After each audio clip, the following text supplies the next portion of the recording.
Hi, everybody, and welcome to another one of our. Is it a double bunger? Is that what we should call it, Dennis? Okay. Yeah.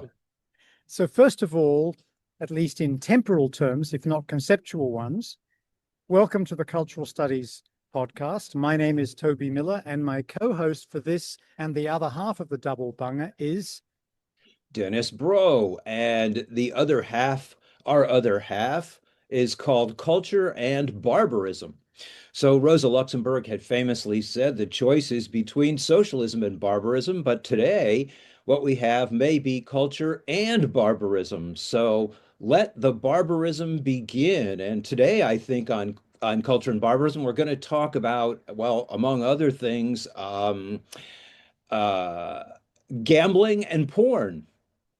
Exactly two of the things that Dennis doesn't engage in, and nor do I. But he may not have engaged in them, but he's written a fantastic novel about them.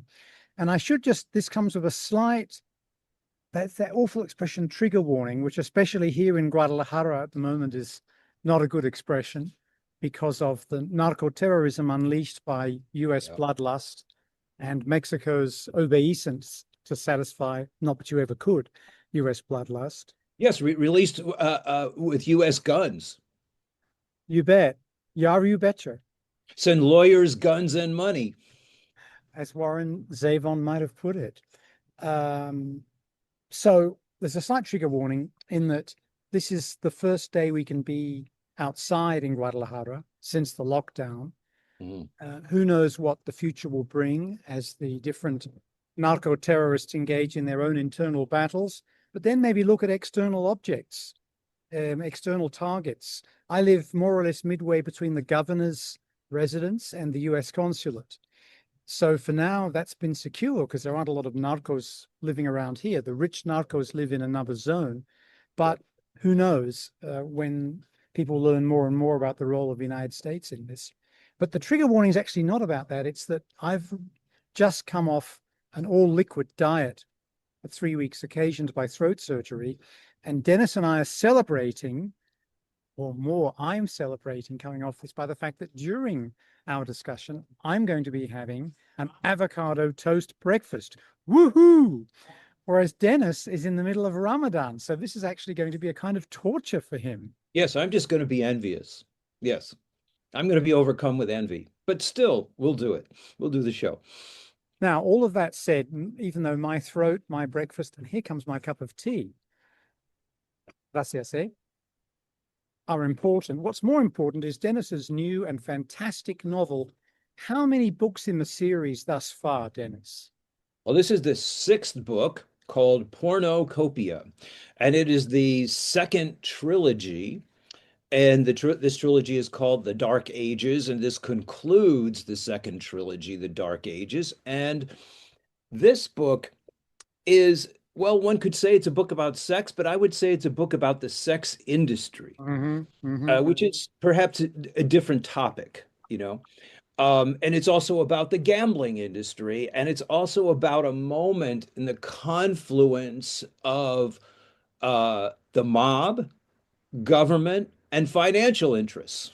Gee, well, we don't So have any of that sort of thing going on today in the United States. I So this must have, wish it were at all topical. I know, this must have required powerful sources of fiction within you.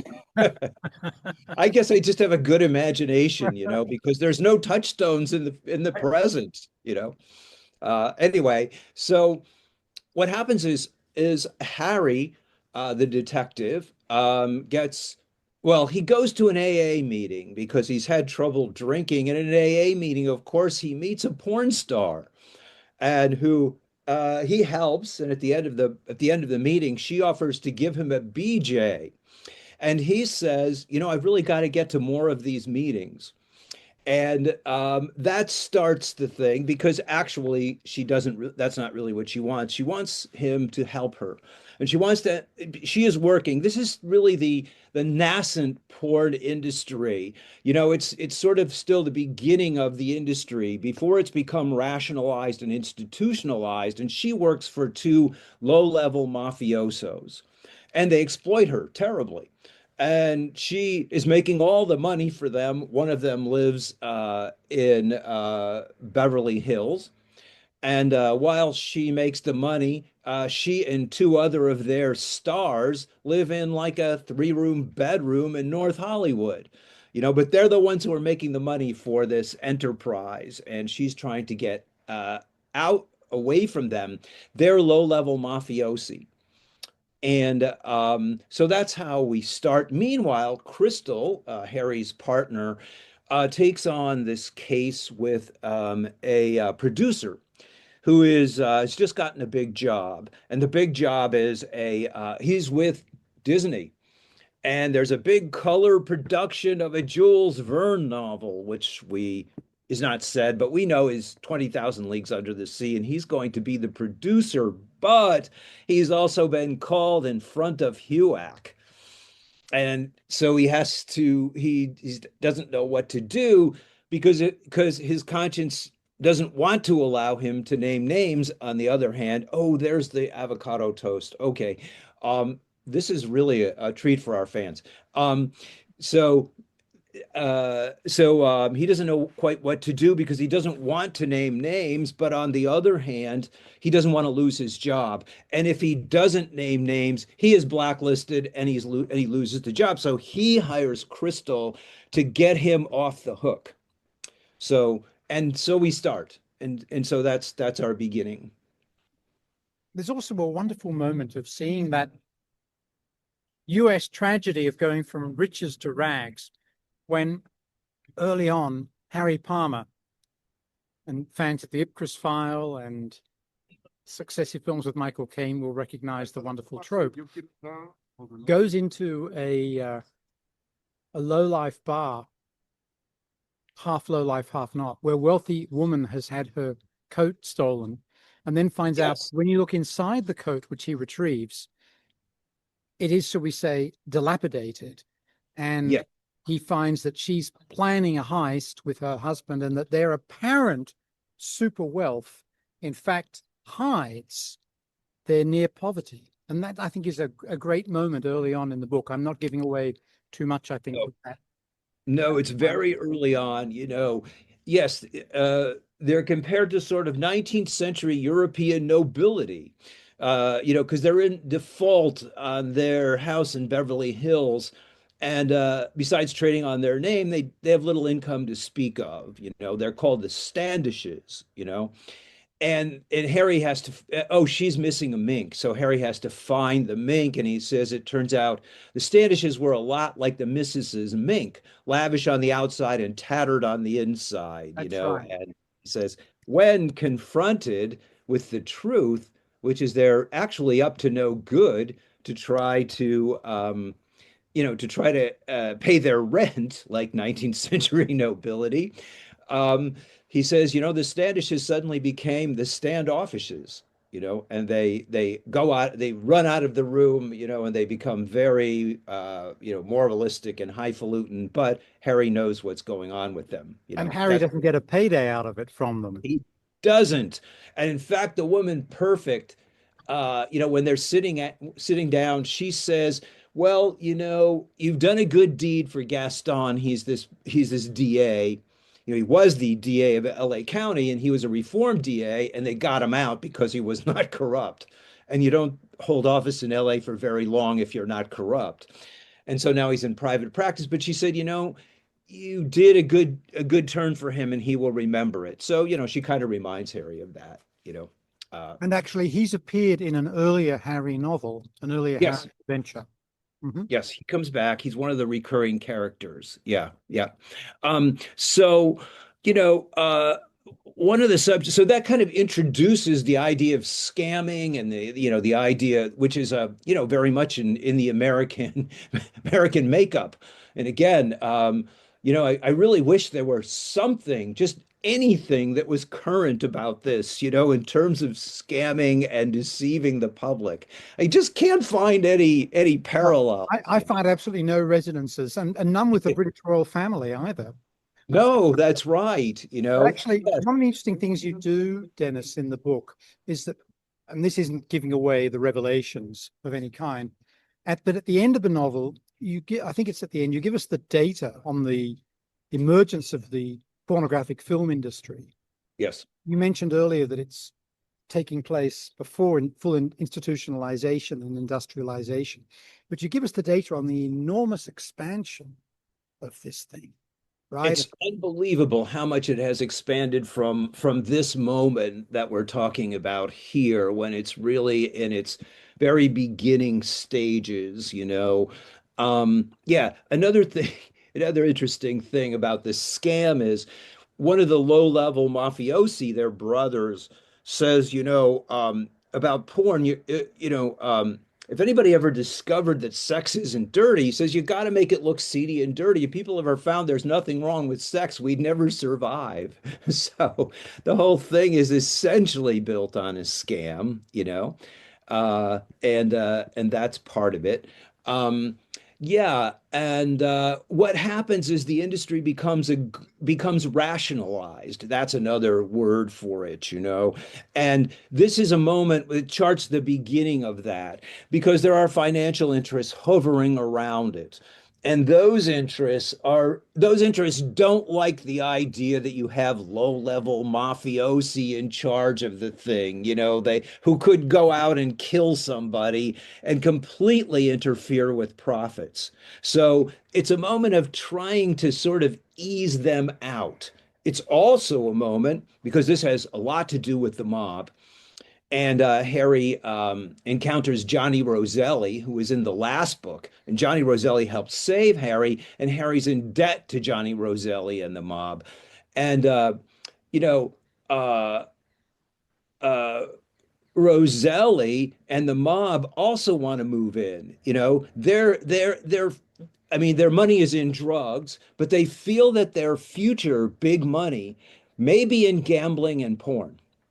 And so they also don't really like the idea that there are these kind of low lifes of the kind that Perfect is working for, who are kind of gumming up the works. So there's lots of people. Eventually, what happens is Harry meets Perfect's other two roommates. One is a black woman named Chansey, and because she likes to gamble, so they call her Chansey. And the other one is named Lulu, and she's probably 18 now, but she's been working in the industry since she was 15 or 16, claiming she was 18, which is one of the secrets of not only porn, but also modeling in Hollywood, that these girls claim to be much younger than they are, or, whatever, you can never believe anybody's age. And people in the industry know they're faking it, and they allow it to go on, so that's what happens kind of with Lulu. But somebody's trying to knock these women off, and Harry has to kind of figure out who that is, you know. Um, the other thing too, it also concerns Vegas. He does have to go to Vegas because Chansey gets sent out to Vegas to pay a debt, and she has to go work there, and she's doing porn in the ballroom of this casino that just opened, which I call the Mojave, but savvy Las Vegasites will figure out what the actual casino is that's opening in 1952, just about that. Oh, this takes place at Christmas, actually. So why not have a novel about porn and gambling take place at Christmas, the all-American holiday? So, it's kind of underneath that. So he goes to Vegas, and he describes, Vegas is a similar way what Harry thinks about it. The idea was that the more you lost, either at the tables or with the girls who surrounded the tables, the less you talked about what really went on, giving the impression that it was all fun and games, because no one wanted to admit that while they may have come there hoping to win in either love or money, they left not wanting anyone else to know what went on. Instead, was relentless losing, and he realizes this is the meaning of this modern slogan: what happens in Vegas stays in Vegas. What that conceals is a whole lot of losing. Just rub anybody there. And I did go there to do research, and I would ask people randomly in the elevators, how's it going? They're like, they'd start out, well, not so good, kind of. And that was kind of the way things worked, you know. So, This was also a moment when the two major immigrant groups that have formed the mob, namely Jewish immigrants and Italian immigrants, Right. are shifting somewhat in their relationships. And over time, Jewish immigrants become less important, don't they? By the late 50s, early 60s, they're not so significant in the mob. Is that fair to Yeah, say? but yeah, they're still significant at this point in 52. In fact, one of the things about Vegas, which, there's a great researcher named Peter Dale Scott, and he dug up the fact that um, I suppose there are sort of three things that created Vegas, maybe four. Um, but one of them is the Hoover Dam because you have to have water, you Yeah. know. Another one is air conditioning because you can't be in the middle of the desert and telling people they're in a paradise if they're sweating, right? And but the third one though is that where'd the money come from? A lot of the seed money for Vegas came from the fact that Mayor Lansky was bringing in heroin from Mexico. And they had and the mob had a lot of money concealed that they needed to wash and to launder. And a lot of that money went into building Vegas. And so, that was kind of the beginning of it. And the same with Havana and Miami, where Lansky also had major Yeah. interests. Yes. I mean, the But yeah, resorts yeah, become feasible in part because of that. And as you mentioned, air conditioning, very important. This is one of the reasons why the Borscht Belt eventually collapses in New York as a place to go in the summer, because with air conditioning, you can be a snowbird at any time of the year, but including in summer, and head off to Miami or retire there. Yeah. yeah, yeah, yes. It's true. Um, and yeah, so the Italians are in the ascendancy, and they're here. There is Lansky, but it's a lot the Chicago mob. That's who Harry's kind of involved with, Johnny Roselli and the Chicago mob. And there's a great book on Vegas. It's called The Money and the Power by two journalists. It is absolutely the best book on Vegas, actually. Really, really good, solid journalism. And that really helped a lot to get the flavor of the place. Um, One of the things, because I went there and that's essential too. One of the things is that Vegas you know, is was like a sort of underdeveloped country in 52, 53, and it still is a bit, because the mob was in there. They were skimming off the top and not paying taxes and laundering money, but none of the money was going to the people in Las Vegas. They had really bad sewage systems, no money going for schools, no money going for hospitals. It was all being skimmed out. And they had a famous thing, which is that they eventually, the mob started laundering money through Switzerland, and they had a Swiss bank. And what they boasted that the Swiss bank would then loan money to the US. So it was the mob's laundered money that was being loaned by the Swiss bank back to the US. And they were very proud of that. So that's another thing that happened. Um, yeah, this is a bit of a moment of changeover, but it's also another changeover, which is this is the beginning of the moment where the mob money starts to really circulate elsewhere. It first moves off off the strip to industries related to the casinos, and then it starts to move into Main Street and finally into banking and Wall Street. But this is one of the moments when that starts to happen.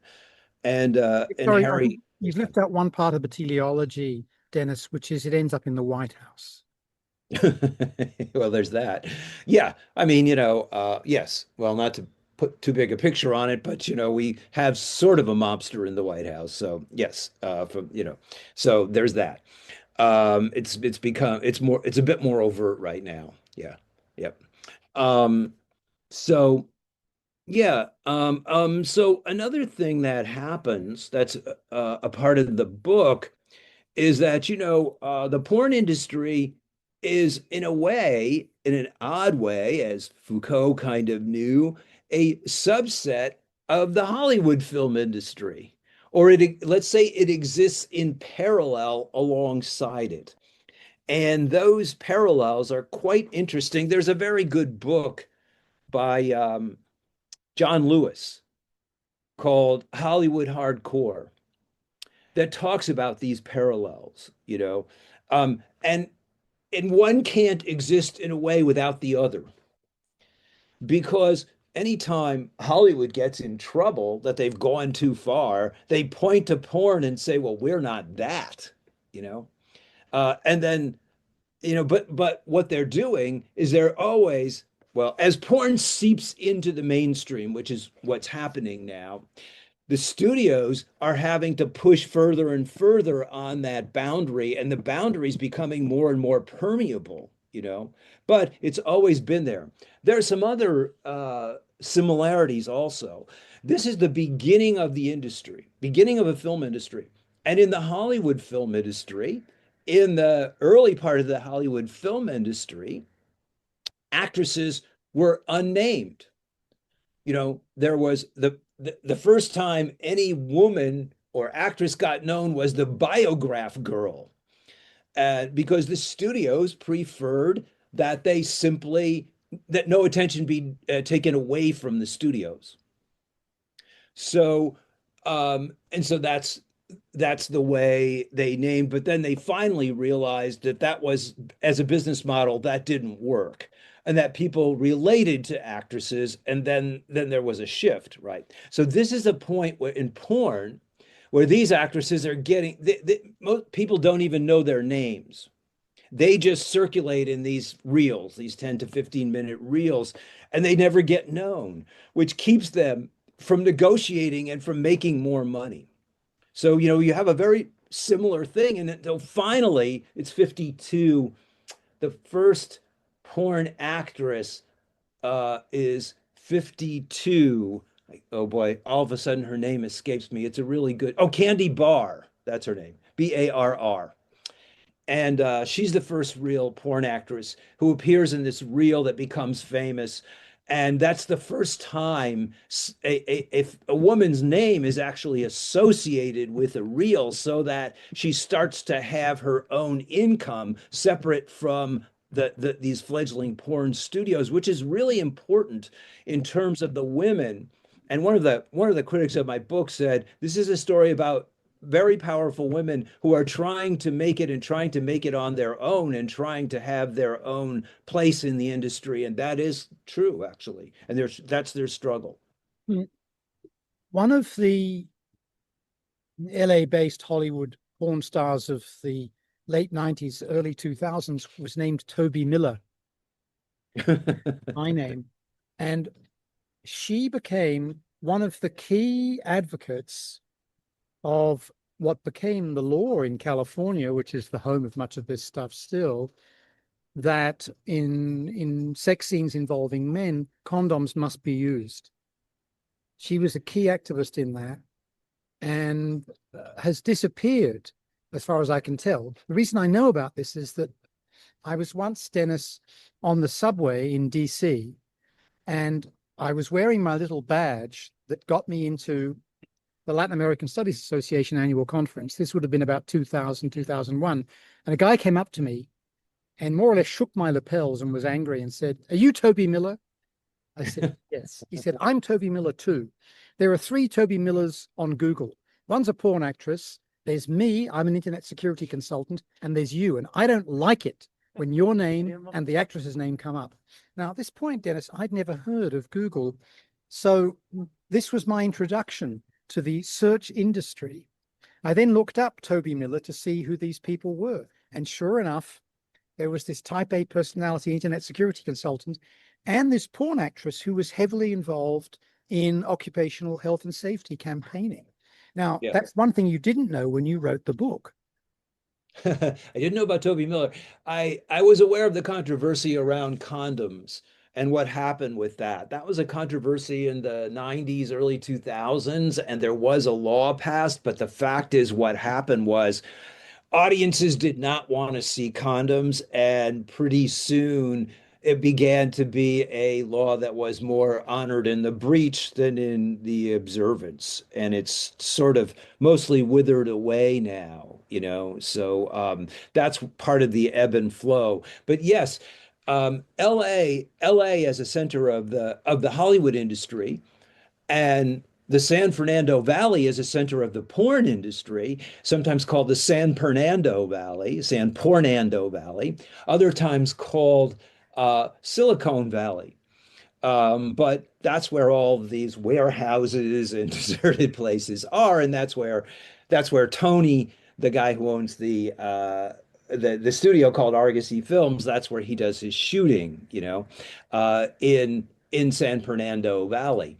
And that's what it's sort of becoming. But one of the reasons why the porn industry grows up there is because they can take advantage of out of work technicians, directors, and actors from the studio industry who will moonlight at night, or sometimes, or when they're not working, and work on these films. So you have a good deal of interplay that's not recognized between the two of them. The other thing is film processing labs. This is a big deal because they have to have decent processing labs, because the porn industry, as it started, was always accused of being really shoddy, and shoddy films. So they tried to get better processing. And the Hollywood studios, whenever they would find out where they were processing, they would always call the police on them. Not because they didn't believe in porn, but because they didn't want them using their processing lab. And not only, by the way, did they not believe in porn, but the studio executives passed these reels among themselves. As somebody says in the film, one of them got passed to one of the executives, and he started showing them at his Elks Club meeting, and that's true. So yes. And so the other thing in Hollywood is this, to try to draw this line, is this idea that a porn actress must never appear in Hollywood films, right? So there is a woman in the book. She works for a studio, which I think doesn't remain nameless. I think it's named as Columbia, actually, but we don't know her name. I mean, she's given a pseudonym, which is Jane Starlight, but you can guess it because she was one of the big three, along with Barbara Stanwyck and Betty Davis. So think of the other one of the big three, and that's who we're talking about. And indeed, there was a reel circulating with her. And in the book, it surfaces again, because these are things that you can really blackmail actresses with, since they're very big about maintaining this perhaps very artificial distinction. So she hires Harry to get this reel back, and that's one of the things. But there's a study which is quoted in the book, done in the industry in the early 30s, which said that between 32 and 33 of 440 movies made by the studios, 352 of them had a sex slant. So sex has always been a major way of selling Hollywood films. And remember, of course, that great scene in Sullivan's Travels, in the opening scene, where Sullivan says, "I want to make a film about the Depression. I want to show the horror, the poverty, what people are going through." And the producer looks at him and says, "But with a little sex." And no matter what he says about how the producer always answers, "But with a little sex." And that's Hollywood. And just to pop in there, if I could, Dennis, of course, we're in a transitional moment with pornography because of artificial intelligence, something that you've written about already in terms of AI and theft of ideas. But until very recently, and probably still today, it's often unemployed graduates from film schools around the country, especially from Southern California, and very prestigious ones, that are directors and cinematographers of porn. They hide their names, as is often the case in that industry. But there is that permeability that's very clear. And in terms of the notion of knocking off Hollywood, right now we've got a lot of controversy, understandably, about the use of artificial intelligence to steal the likenesses of real people and put them onto porn roles. Yep. If you think about LA Confidential, movie from the late 90s, which is very much thematizing these questions, that involves plastic surgery, cosmetic surgery on young women to make them resemble Hollywood stars of the day. So the permeability you've described is industrial, occupational, and textual, isn't it? Yes. This is and you know what? In terms of, let's see, what is that name of that book? In terms of, Dark Passage. That's the David Goodis novel. That's the first novel. Well, there's a whole bunch of these novels at that time about plastic surgery, which was a kind of early, which was a kind of in the 40s, I suppose, a kind of AI, because your face, your appearance could get entirely redone. Yeah. So that's a thing for sure. I will say this, that porn actresses are on the bad end of this because they're not unionized. The problem is that they work for all these different companies and they don't work long enough to have unions. So, actresses who are where this is being done are, at least we have a contract coming up, in a contract negotiation, which they're starting to enter into right now. And one of the key things in the contract negotiation will be AI, but unless you want to say something, I want to bring it to up to date in another direction. Okay, so the other thing that's really sort of, well, we can argue about this, revolutionized the industry is OF, OnlyFans. Okay, so it can be argued, and there's a very good book by a woman at UCLA called Porn as Work. And it argues that in the gig economy, porn actresses and actors actually have more power. I don't know. I want to kind of cast some dispersion on this notion, because the idea that in a gig economy, this is the whole thing. I mean, this is what Uber drivers are, going against, because there's absolutely, not that there ever was any protection, but there's absolutely no protection or no need to have it. But the other thing is, no union organizing, and the OF certainly takes a cut of everything. They're making more money than any of the actresses, at least combined, in total. And although it can be done it can be done cheaper, all these things are still being posted on the websites. And I don't, and also then you have the whole story of the porn industry, where women, although they supposedly now are taking control of their lives, are doing so in a highly mediated genre. Linda Williams talked about, that very good book on porn, talked about, that the money shot and what that was. But there's another way of looking at this using Laura Mulvey. And I would say that one way of looking at porn is it's a very masculine industry. And one of the things is the woman often appears as extremely powerful. She's dressed in this way that Mulvey would say, fetishizes her. But slowly, over the course of the narrative is, I would say, about humiliating her, and getting her in a position of less power. Although what's going on now is people have embraced that, women have embraced that and said, no, no, no, that's powerful also. But so this is something to argue. But I think we have to be careful about attributing too much freedom to a gig economy. No, I quite agree. By the way, Heather Berg, I think, is the author. That's her. That's who. Yes, that's the woman. Yeah. Yes. I wanted now to take things again in a slightly different direction, Dennis, and ask you a question, but it's got a bit of a lengthy opening statement on my part, right? And this takes us back to your early scholarly work on film noir. And you're in Paris now, I think, which is really the heart of naming US fiction of a certain kind as noir, feuilleton noir. So I want to put to you the two conflicting arguments that I've always found very compelling in their distinct ways about what film noir meant in those years that you're covering in these books right after the war. And they're the arguments of Paul Schrader on one hand and Paul Kerr on the other.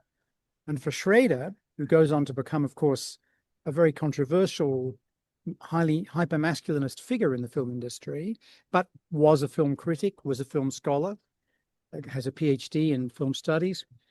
He says this is all symptomatic. It's psychoanalytic. It's about the shredding of US masculinity on return from the war, both because of the traumas that they've seen and that they've inflicted, but also because they can't really fit into ordinary life back at home.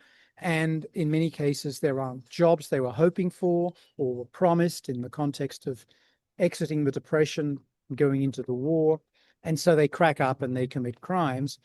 And then there's the other explanation from Paul Kerr, which is basically about what you were describing, which is making use of studio space in an efficient, scientific, tailoristic way, 24/7. And so, chiaroscuro lighting and so on, minimal lighting is about not using too much energy late at night. It's about having often second team kind of B-grade guys who are lighting, filming, directing, editing. It's a form of industrial rationalization that produces noir, and it's not about a symptomatology. Now, my sense is that in terms of the Harry novels, it's a bit of both, and that they're not incompatible explanations. Sorry for the long prolegomena, Dennis, but could you give a view on that, both as a scholar and as a novelist? Yes, I agree. Let me just say, I certainly, my first book was called Film Noir, American Workers in Post-War Hollywood. So I certainly validated Schrader's argument that this is a sort that in noir, not necessarily in other genres, not necessarily, but in the crime film, masculinity is a bit in crisis after the war. But then once McCarthyism comes into vogue by the 50s, masculinity is in a heavy, big way restored in the crime film. And this is the police procedural. So instead of the hero outside the law, you have the police procedural. And it's funny because the writers who were popular in that period, David Goodis is one of them. You know, um, I mean, it's interesting because I've just finished a bunch of his novels, but in Dark Passage, he's too far.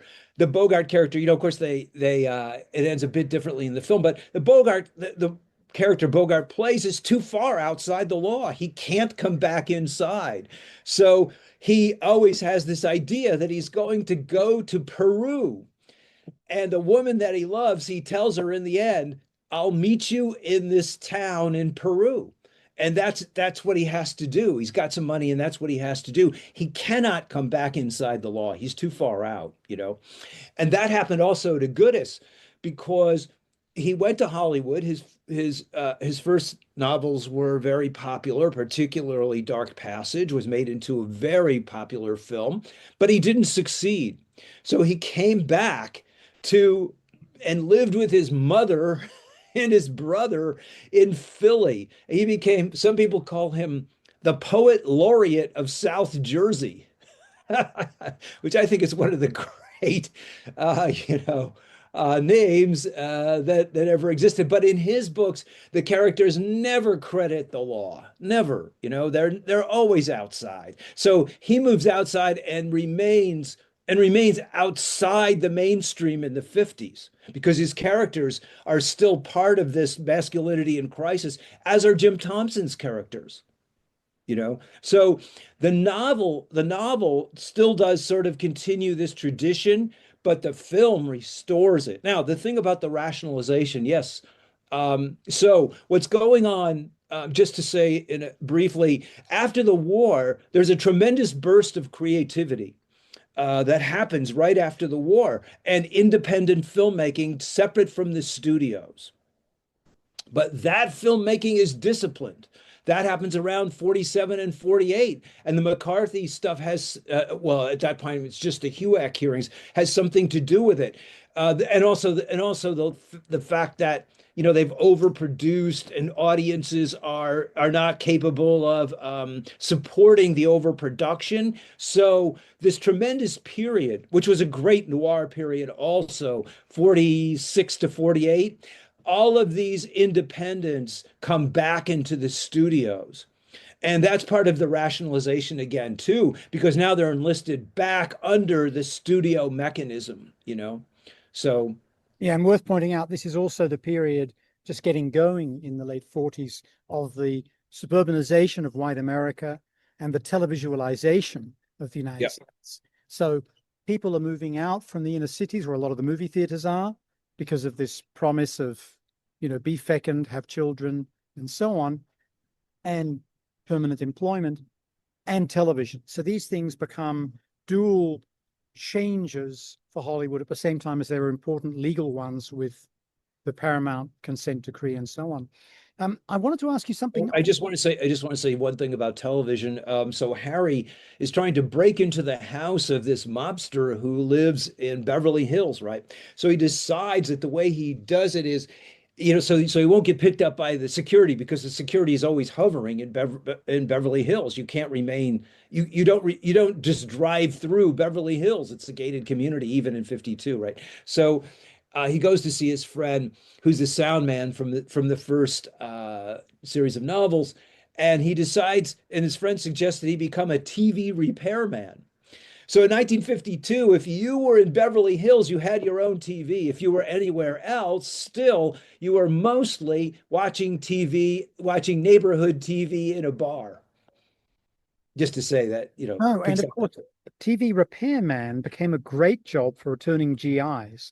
There are those wonderful stills and short films as well of fleets of hundreds, if not thousands, of automobiles, decked out in livery colors, and the guys in their little caps and their uniforms waiting to race off and repair someone's television. In fact, I'm old enough, Dennis, to remember when that was still a thing, when the television went on the fritz a lot and you didn't know whether it was a problem with the signal or a problem with your TV, and you called out the TV repairman.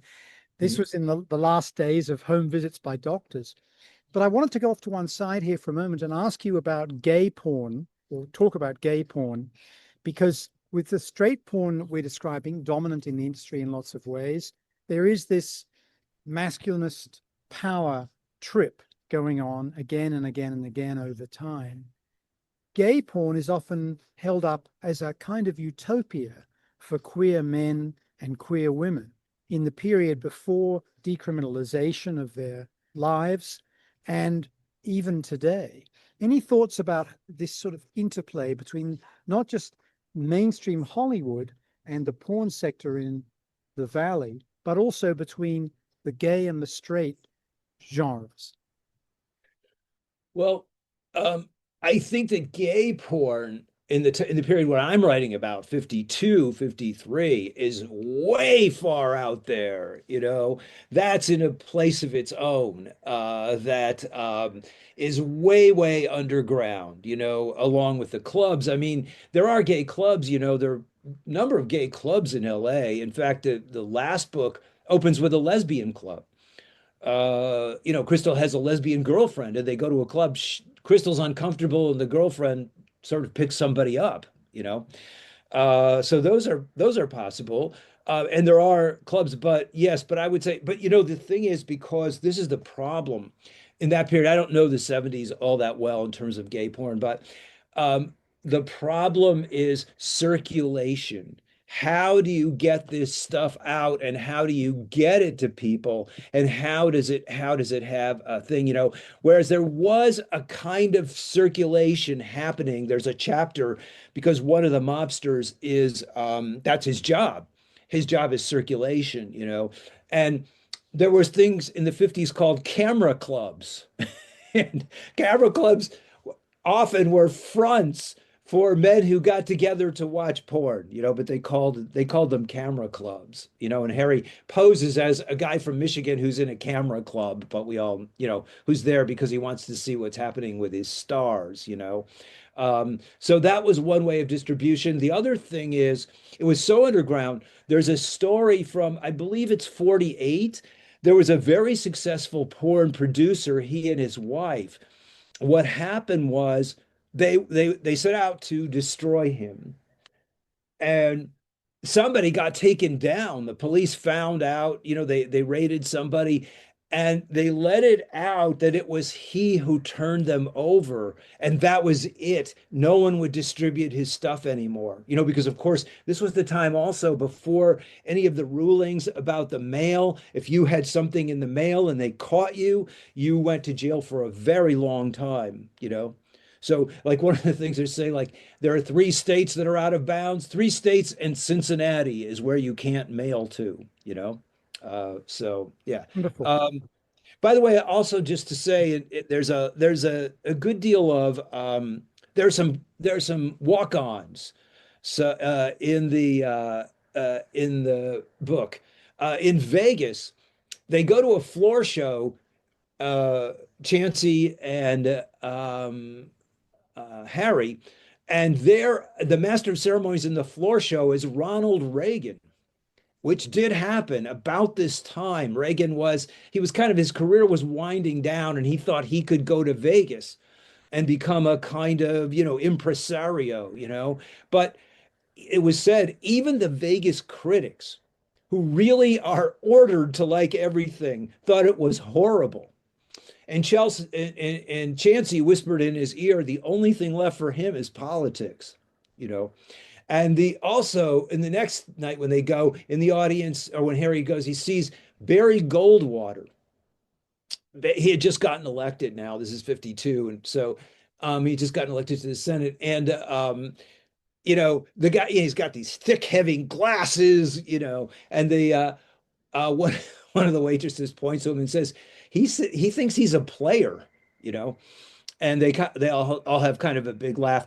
There's also the Kennedys, because John has just gotten elected now, and he's in Vegas.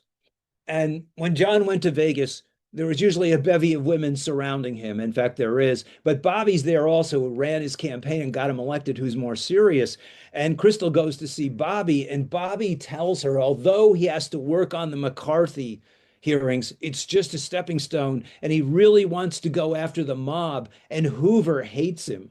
So Bobby will appear again, actually. So, yeah. Dennis, that draws me towards probably my last question, but we can keep going with anything you want to say, of course, which is Arthur Conan Doyle with Sherlock Holmes, Ian Fleming with James Bond. They grew to dislike their principal characters that had made them fame and fortune. They grew to dislike having to write about them. Conan Doyle tried to kill Holmes off in the Writing Buck He Fall. did kill him off, but then it didn't work. It didn't work. And Fleming would give interviews, write pieces disclaiming any kind of connection to the Bond character, famously in an exchange with Raymond Chandler, who quite liked the books. First of all, Fleming pays obeisance to the master.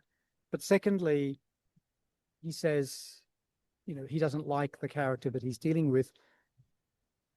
This is obviously leading to asking you, how much more Harry can you take, or how much more Harry can you deliver to us? Okay, well, the answer is okay, and this is a good segue. Harry is deeply flawed. He's not James Bond. He tries to be, and it almost never works. He gets into big trouble. And in each of the books, he finally has to go see a therapist who does a little bit of therapy about where he comes from, and he has to face that. And Crystal's gathering strength. There's one point where she saves him, and he doesn't realize she's been tailing him, and he says, I didn't even see you behind me. She's much younger than him. She pats his knee and she says, you're older. So there's that. So that they are Harry's aging, Crystal's still in her prime. There's three more books with Harry and Crystal. Okay, so there's a next trilogy. It is called, which I'm just starting actually now. It is called Criminal Consumerism. So these are the years 53, 54, 55, where American consumer goods are taking over the world and they're just spraying out everywhere. And the American way of life is capturing everyone's kitchen, living room, dining room, and television, So the first one is called, and this is the next one, the one I'm working on this year is called Art for Crime's Sake. And this woman who has a gallery in LA hires Harry to recover a painting. And she's Jewish, and it was stolen by the Nazis. The second one is called Dank Waters, and it's about the different lifestyles, how people in the center of LA live in one life, and how people at the edge near the ocean live another life. And the people in the center are in danger of, dying from gaseous fumes, and the people in the ocean are breathing water, are breathing salt water. And then the third one is called, and this will be the last, Harry, it's called Sex, Theft, and Rock and Roll. And it's about the whole scale theft of black music, of R&B by white artists. So that's the end. However, there might be another trilogy, but in this one, it would be Crystal. Beautiful. Whereas with Dr. Watson, who would ever want to read too much about him? And Yeah. this is great. So we know there's more to come from Harry, and we know that Crystal, who, as you say, is an emergent character, is going to become absolutely central. So, like all the novels, it's great, Dennis, and like your scholarly work. And I think the fact that there's an interplay much of the time between that which you know in a scholarly sense, that which you know in an ethnographic sense or distant observation sense. I'm not referring to porn here, but to LA, and that which you know as a fiction writer. Really, they come together beautifully. Thank you. Yes, and I want to put in a little plug. I do have a second now podcast with a journalist named Jalissa Dugrow, and you and I know Jalissa because we did an interview with her. And our podcast is called Lies, More Lives, Lies, and Damned Media Lies. And so we've done a couple of those, and we're doing another one, and we do cover kind of completely up-to-date events and kind of a journalistic slant, looking at I have a section called Times Watch about the New York Times and what it's up to, and she has a section called Narrative Watch about the overall narrative and how it's controlled. So yes, so we're doing that also. That's a kind of, in terms of, I guess it's not scholarly, but journalistic, and using my kind of my theoretical chops. Well, I think that's going to get huge laughs, but still there are some there. But that's where we kind of go at that. It's called subtitled Broe and Dugrow Going at the News. So just to put in a little plug. Fantastic. Thanks a lot, Dennis. Always wonderful to talk to you, and wonderful to talk especially about your own work. Thank you. And we'll be back in probably in a month in March. I hope we'll be talking about television, the television industry, the upcoming, upcoming negotiations, but also what's going on in the industry, and about television and AI. So I'm going to this thing called Series Mania, which has 3 days of the television business. So hopefully we'll talk about that. Be there or be square.